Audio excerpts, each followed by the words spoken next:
Hola, hoy os voy a comentar algunas cosillas que me estáis preguntando por las plataformas.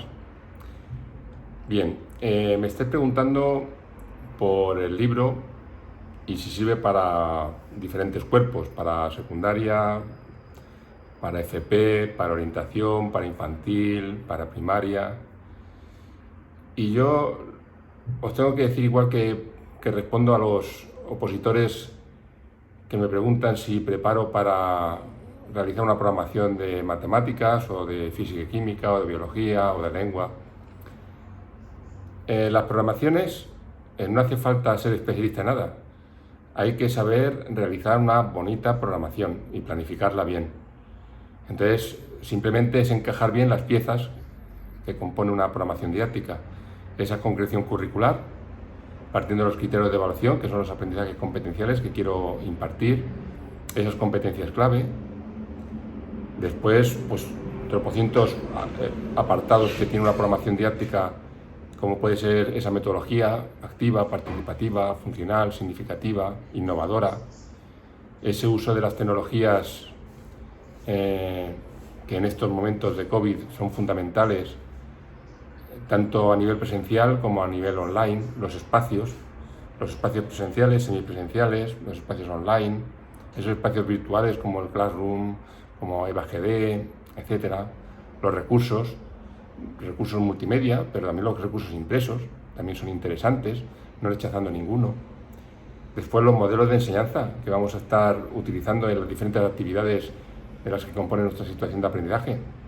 El jugar con los diferentes modelos de enseñanza, esas enseñanzas directivas, no directivas, por medio de los roles, indagación científica, modelos inductivos, deductivos, jugar con todo eso, pues también es interesante una programación. Por tanto, no hace falta ser especialista en nada, hace falta ser innovador y crear una programación única. Ya puede ser de matemáticas, de física y química o de lengua. Por tanto, si busquéis un preparador, que sea un preparador bueno en realizar una programación didáctica, no un bueno en matemáticas o un bueno en lengua o en ciencia de la naturaleza o biología y geología. Pues bien, pasa lo mismo con los supuestos. El libro, que ya está a la venta, se titula Supuestos prácticos en educación, es un libro que lo que hace es explicar un método basado en 7 puntos. Y cumpliendo esos 7 puntos puedes resolver cualquier supuesto de cualquier especialidad, ya sea de orientación, de FP, de secundaria, diferentes especialidades, de primaria, de infantil. Lo único que hay que hacer es aplicar ese método. Por tanto, no es un libro en el que trate supuestos prácticos de matemáticas, supuestos prácticos de física y química, supuestos prácticos de ciencia de la naturaleza. Es un libro que trata de enseñar una estrategia basada en 7 puntos, que el opositor que consiga controlar, dominar esos 7 puntos, va a tener un éxito seguro en la realización de los supuestos prácticos. La diferencia que hay de un cuerpo y otro, la única diferencia es la concreción curricular.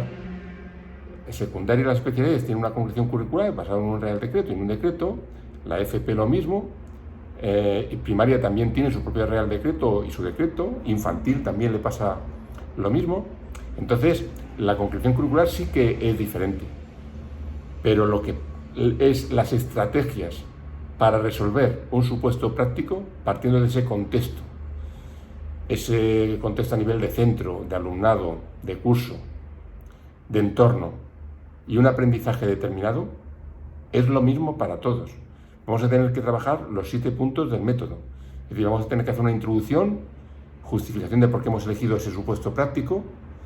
Vamos a tener que ahí explicar en forma de cascada cómo vamos a resolverlo. Luego seguiremos contextualizando el supuesto práctico que vamos a intervenir, tocando aquellos puntos más significativos del supuesto práctico que nos ponen. Luego también en este punto 2 del método tendremos que hablar un poquito de las características psicoevolutivas del alumnado, porque en una intervención es muy importante conocer al alumnado, sus características a nivel comunicativo, a nivel motórico, a nivel afectivo, social, ¿Y cómo tratar de hacerlo en un supuesto práctico algo que parece teoría? Pues está en el libro. Luego trataremos de establecer las necesidades que nos dicen el supuesto. Por ejemplo, en orientación, pues hay veces que me están diciendo que algún curso está muy mal a nivel de conocimientos, tiene unos niveles muy diversos y tengo que tomar una serie de medidas como orientadora de un centro. Tengo que realizar un programa de intervención respecto a esa diversidad que existe en un primero, en un segundo, en un tercero de la ESO, ¿no? Pues bien, el primer punto lo hago igual, el segundo punto lo hago igual, el tercer punto y el cuarto punto, que es la intervención, pues una orientadora tendrá que hacer un programa de intervención que tiene sus propios apartados. El especialista de secundaria tendrá que hacer una situación de aprendizaje que tiene sus propios apartados. El especialista de FP tendrá que hacer una unidad didáctica que tendrá sus apartados. Y infantil y primaria situaciones de aprendizaje y que tienen sus apartados. Por tanto, la intervención en cada especialidad, en cada etapa, tendrán que hacerlo de una forma diferente, pero el planteamiento es el mismo para todos. La concreción curricular es la que variará, pero cualquier especialidad, cualquier cuerpo tendrá que hacer unas actividades, una metodología, tendrá que utilizar unos recursos, unos espacios, una medida de atención a la diversidad, unas coordinaciones, una evaluación.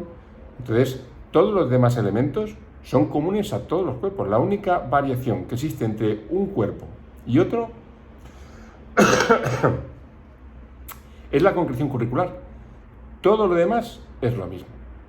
Y luego vendría el quinto punto del método, que sería el hablar de la evaluación de esa situación de aprendizaje, que es cualitativa y cuantitativa, de esa unidad didáctica, que es cualitativa y cuantitativa, de esa unidad de programación a nivel de orientación, que es solo cualitativa, no es cuantitativa, no hay que calificar, sino es cualitativa. Y después en primaria y en infantil son situaciones de aprendizaje y por tanto también cualitativa y cuantitativa esa evaluación, ¿no? No olvidando nunca, como dice también el libro, que hay que evaluar a nuestra práctica docente, al profesorado, que eso también gusta mucho en los supuestos prácticos. Y luego todas las especialidades, todos los cuerpos tendrán que hacer una conclusión del supuesto y tendrán que hacer también en el séptimo punto, que es la bibliografía. Y cómo realizar la bibliografía y cómo presentar la bibliografía también está en el libro. Por tanto, es un libro que lo que hace es explicar un método bueno, efectivo, para realizar cualquier tipo de supuesto y de cualquier especialidad de cualquier cuerpo. Lo que pasa es que el libro está centrado en primaria y secundaria.